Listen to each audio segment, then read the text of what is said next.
Give us ParaNorman. Norman is an 11-year-old boy who can see ghosts, and he is very misunderstood by everyone.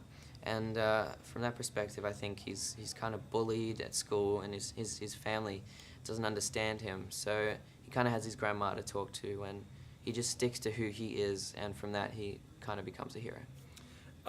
Being an actor, do you find it more difficult to be a voice actor, or is it about the same?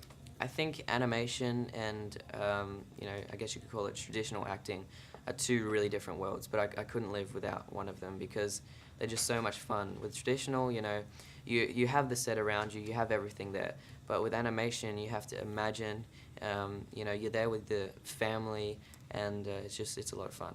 Do you get into it? Are you moving around and stuff? I mean, does it become a whole body experience?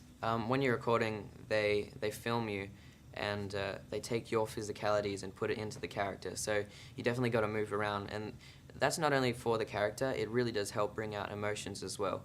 So it's all just a good all-round thing to do. Right on. Seeing the finished animation, the final product, I know we talked about it, but just to repeat, what was basically your favorite or your most impressive part of the movie? My favorite part of the movie was, I think, the third act, and I think everyone kind of agrees that worked on it. It's so visually beautiful, and it's so intense, and every time it has these kind of flashes and these flashbacks, it gives you chills, and it's amazing. Yeah. And then last question, I love the way they worded this, so I'm going to read it exactly how it is. Through the story's fantastical occurrences, does this movie have something to say to kids and families today?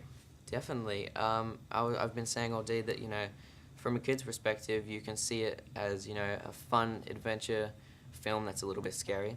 And then from adults, I think there's even more in it, that there's, the subliminal messages of conquering your fears, overcoming everything, ignoring, bullies and stuff, and staying true to who you are. And, it's such a deep, layered story, but overall it's just very fun.